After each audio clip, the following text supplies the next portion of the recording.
Peristiwa 7 Oktober di Gaza, teman-teman, adalah peristiwa yang sudah diprediksi oleh Rasulullah 1500 tahun yang lalu. Rasulullah pernah membahas Gaza 1500 tahun yang lalu. InsyaAllah ini topik kajian kita hari ini. 7 Oktober, teman-teman, adalah peristiwa yang merupakan awal dari tanda-tanda hari kiamat. Peristiwa ini tidak terduga sama sekali.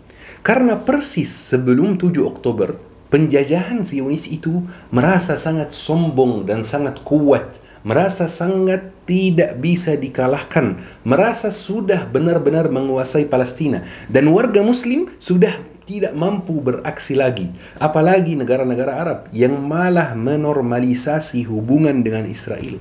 Tiba-tiba terjadi 7 Oktober. Tiba-tiba penjajahan Zionis mulai merasa bahwa mereka tidak sekuat yang mereka bayangkan. Dunia terkejut. Ternyata Palestina kuat. Ternyata Palestina masih bertahan untuk meraih kemerdekaannya. Semua dunia terkejut, teman-teman. Padahal Rasulullah sudah prediksi peristiwa ini 1500 tahun yang lalu. Syabab, apa yang saya, Syekh Muhammad Al-Fuli, akan ceritakan hari ini adalah hadis Rasulullah SAW yang jarang diceritakan, jarang disampaikan. Saya tidak tahu kenapa. Padahal hadisnya sahih, teman-teman.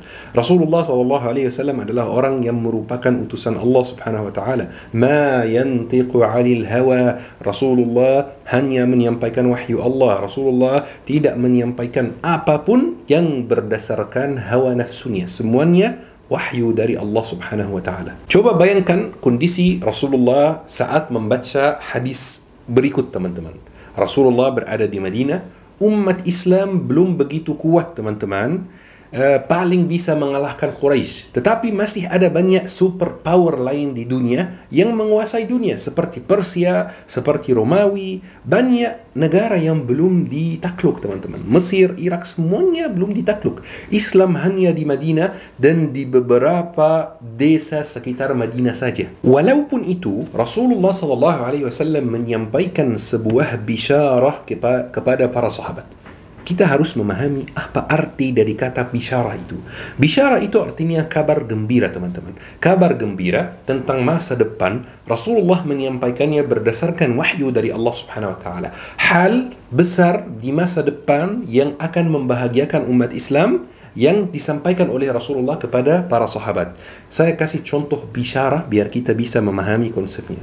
Rasulullah bersabda, "La taftahanna al-Qustantiniyah." atau la tuftahanna al-Qustantiniyah fala ni'mal amiru amiruha wala ni'mal jaishu jaishuha. Pasti akan dibuka kota Konstantinopel. Konstantinopel itu Istanbul, teman-teman, ya. Maka sebaik-baik pemimpin adalah pemimpinnya dan sebaik-baik pasukannya adalah pasukan itu. Teman-teman, ini waktunya belajar bahasa Arab supaya kita bisa memahami Al-Quran, supaya kita bisa memahami hadis-hadis Rasulullah SAW. Buat teman-teman yang mau belajar bahasa Arab, yang muda, yang tua, yang sibuk, yang tidak sibuk, yang mau belajar online, hubungi Syabab Belajar Academy. InsyaAllah ada banyak kelas yang cocok dengan kesibukan antum. Barakallahu fikum. Waktu itu negara Islam belum kuat, teman-teman. Umat Islam belum kuat. Negara-negara yang dekat Madinah saja belum ditakluk. Mesir, Irak, dan lain-lain. Apalagi Turki yang merupakan lebih jauh, ya, dibanding Mesir dan Irak. Walaupun itu, Rasulullah kasih bisyarah kepada para sahabat bahwa kota tersebut akan dibuka, akan ditakluk, dan akan menjadi bagian dari negara Islam, teman-teman. Dan para sahabat pasti percaya bisyarah Nabi Muhammad itu, dan benaran berapa puluh tahun, berapa ratus tahun, saya nggak ingat tanggalnya atau tahunnya, tetapi benar kota Istanbul sudah dibuka oleh Muhammad Al-Fatih. Ini arti atau konsep bisyarah, teman-teman. Dan Rasulullah SAW menyampaikan sebuah bisyarah tentang Gaza juga. Ayo kita perhatikan hadisnya yang luar biasa ini. Hadis ini akan bikin teman-teman merinding. Rasulullah SAW bersabda, "Inna awwala hadzal amri nubuwwatun wa rahmah." Sesungguhnya permulaan urusan dakwah ini adalah kenabian dan rahmat. Masa Nabi Muhammad SAW masih hidup, dan pasti ada rahmat dari Allah Subhanahu wa taala karena Nabi Muhammad berada di antara sahabat. Dakwah Islam mulai dengan masa kenabian dan rahmat, kata Nabi Muhammad sallallahu alaihi wasallam. Thumma yakunu khilafatan wa rahmah. Kemudian menjadi khilafah dan rahmat. Dan itu benar terjadi. Ada 4 sahabat Rasulullah sallallahu alaihi wasallam yang sering disebut khulafa'ur rasyidin. Mereka memimpin dengan adil. Makanya ada rahmat dari Allah subhanahu wa ta'ala. Thumma yakunu mulkan wa rahmah. Kemudian menjadi kerajaan dan rahmat. Jadi setelah Al-Hasan, jadi khulafa Rasyidin itu teman-teman kadang-kadang dihitung 4, kadang-kadang dihitung 5. Yang pertama Abu Bakar As-Siddiq, yang kedua Umar bin Khattab, yang ketiga Utsman bin Affan, yang keempat Ali bin Abi Thalib. Kadang-kadang ulama menghitung kelima Al-Hasan bin Ali. Pokoknya setelah Al-Hasan teman-teman terjadi atau terbentuklah sebuah kerajaan, bukan lagi khilafah ya, yaitu dinasti Umayyah teman-teman. Tetapi kata Rasulullah masih dengan rahmat, karena masih berperilaku dengan adil, masih secara umum adil, tapi bukan khilafah lagi karena mulai diwariskan kepemimpinan, mulai diwariskan di dinasti Umayyah. Kemudian Rasulullah lanjut, thumma yakunu mulkan adudan, kemudian menjadi kerajaan yang menggigit. Ya, menggigit itu maksudnya apa teman-teman? Artinya kerajaan yang sangat kokoh, yang kadang-kadang menzolimi. Jadi secara umum tidak begitu adil dan tidak begitu zalim juga. Kerajaan kokoh, kuat, tidak begitu adil, dan zalimnya tidak keterlaluan. Mungkin teman-teman bertanya, itu maksudnya yang mana? Apa masa kepemimpinan atau apa kerajaan yang dimaksud dalam kalimat hadis ini? Dan ini teman-teman saya tidak bisa menjawab dengan langsung karena memang ulama berbeda pendapat tentang persoalan ini. Mulkan adudan, kerajaan yang menggigit itu maksudnya apa? Tapi ada beberapa ulama yang mengatakan bahwa kerajaan yang menggigit itu adalah masa kepemimpinan setelah Turki Utsmani runtuh. Ya, terbentuklah beberapa kerajaan di Arab, yaitu kerajaan Arab Saudi, kerajaan Raja Farouk di Mesir.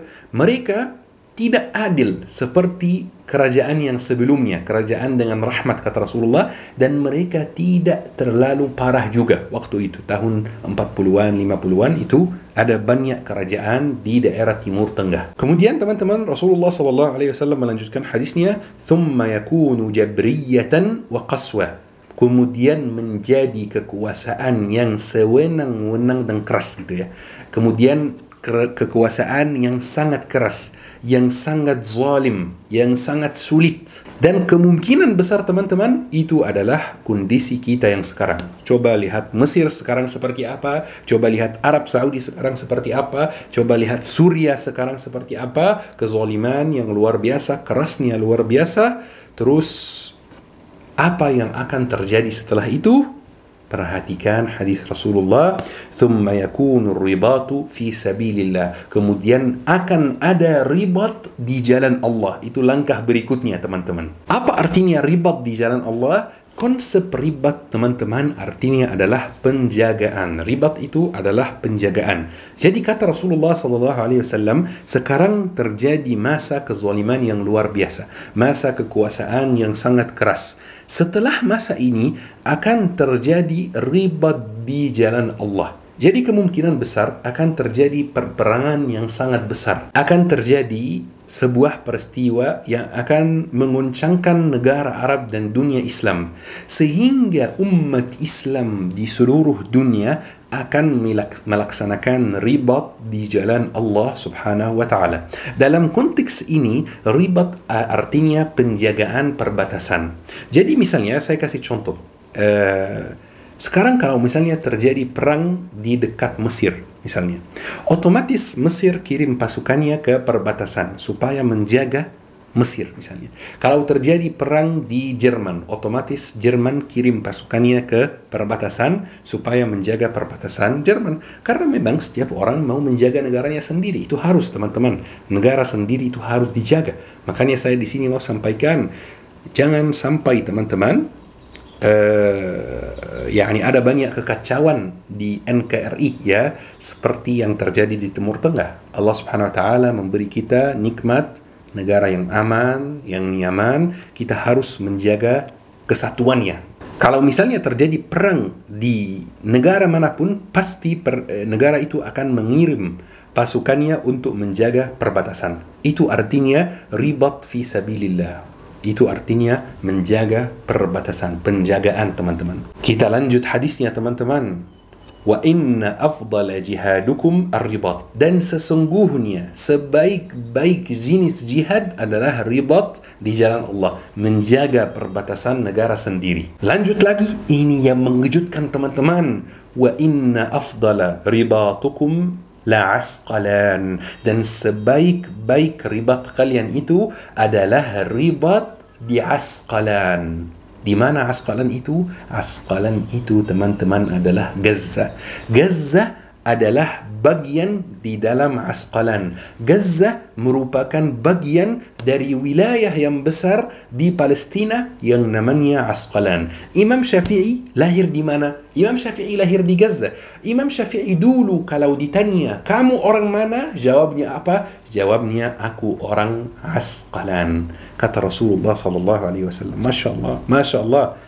1500 tahun yang lalu, Islam belum menyebar kemana-mana. Negara Islam belum kuat. Rasulullah SAW kasih bisyara kepada umat Islam bahwa sebaik-baik jihad, sebaik-baik penjagaan terhadap perbatasan adalah penjagaan terhadap perbatasan di Gaza, di Asqalan. Gaza waktu itu belum mengenal yang namanya dakwah Islam, teman-teman. Gaza waktu itu belum termasuk wilayah Islam, teman-teman. Kok bisa Rasulullah SAW tahu?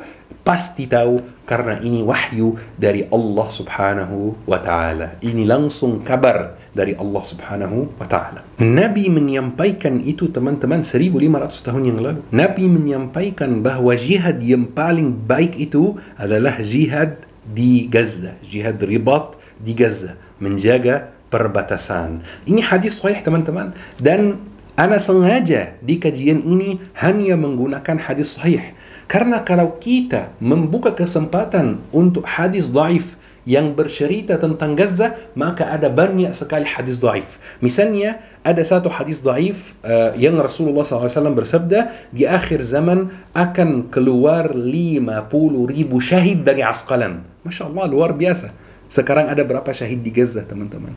Ini hadis dhaif. Tapi jangan pakai hadis dhaif dulu, pakai yang sahih saja. Yang sahih yang kita sebutkan tadi, teman-teman. Semua tanda-tanda hari kiamat, teman-teman, menunjukkan bahwa segalanya akan mulai dari Syam. Negeri Syam itu termasuk 4 negara: Lebanon, Suriah, Yordania, dan Palestina. Kalau saya sebut kata Syam, berarti yang dimaksud adalah 4 negara ini, teman-teman. Semua tanda hari akhir, semua tanda-tanda hari kiamat itu kebanyakan di negeri Syam, teman-teman. Rasulullah SAW bersabda, "Inni ra'aitu amud al-kitab intaza'a min tahti wisadati, fanazartu ilaihi, فإذا هو نور ساطع عمد به إلى الشام ألا وإن الإيمان yaqa hina taqa' al-fitan bisyam." Sesungguhnya aku melihat tiang kitab, melihat Al-Quran, melihat sesuatu yang menyatukan umat Islam, ya, diambil dari bawah bantalku. Rasulullah mimpi seperti itu. Al-Quran di bawah atau diambil dari bawah bantalnya. Lalu aku melihatnya, tiba-tiba ada cahaya yang bersinar dari arah Syam. Ternyata Al-Quran dipindahkan ke arah Syam. Ketahuilah sesungguhnya iman itu ada di Syam saat fitnah terjadi di sana. Masya Allah, luar biasa. Maksudnya apa? Al-Quran dipindahkan dari bawah bantal Rasulullah kepada Al-Syam. Maksudnya Syam itu, Palestina itu bakal menjadi hal yang menyatukan seluruh umat Islam. Sekarang, teman-teman, kita bisa melihat seluruh umat Islam mendukung Palestina. Seluruh umat Islam support Palestina. Umat Islam yang tidak support Palestina hanya tersisa beberapa yang munafik saja. Tetapi setiap muslim yang keimanannya kuat, setiap orang yang ada di hatinya rasa kemanusiaan, pasti support Palestina. Peristiwa 7 Oktober kemarin di Palestina itu sebenarnya menguji keimanan kita, teman-teman.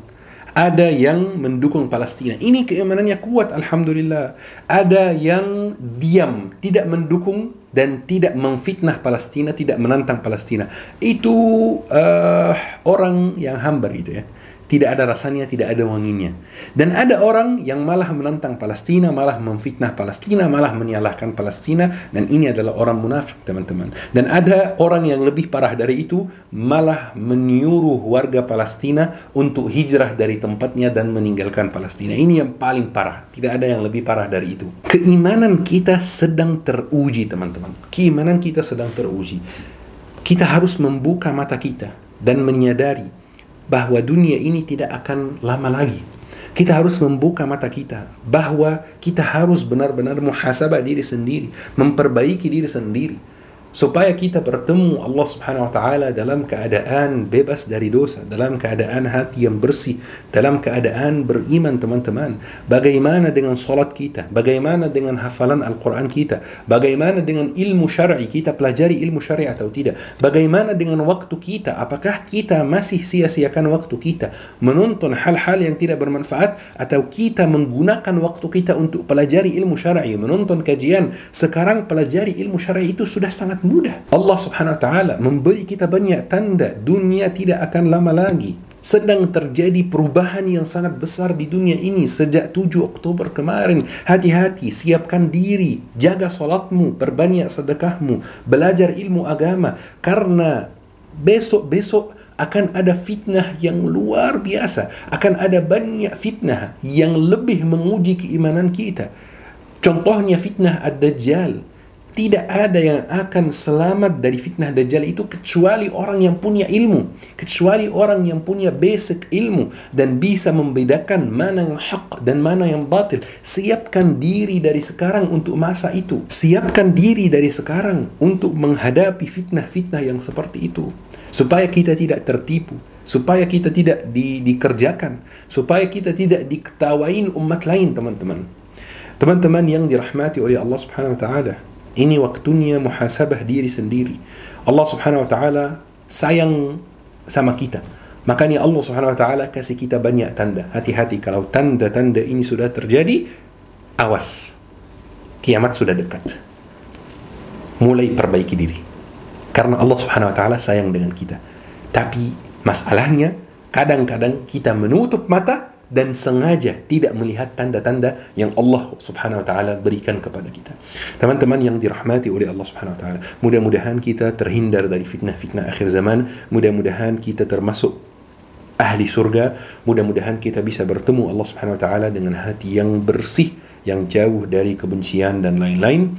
Mudah-mudahan kita bisa bertemu Allah Subhanahu wa taala dalam keadaan punya ilmu yang banyak dan mengamalkan ilmu yang kita mempunyai. Teman-teman, ayo kita akhiri kajian hari ini dengan doa kafaratul majlis. Subhanakallahumma bihamdik, asyhadu an la ilaha illa anta, astaghfiruka wa atubu ilaik. Syukran. Assalamualaikum warahmatullahi wabarakatuh. تعلمت عنك الكثير فأرجو استقام الخطى والمسير.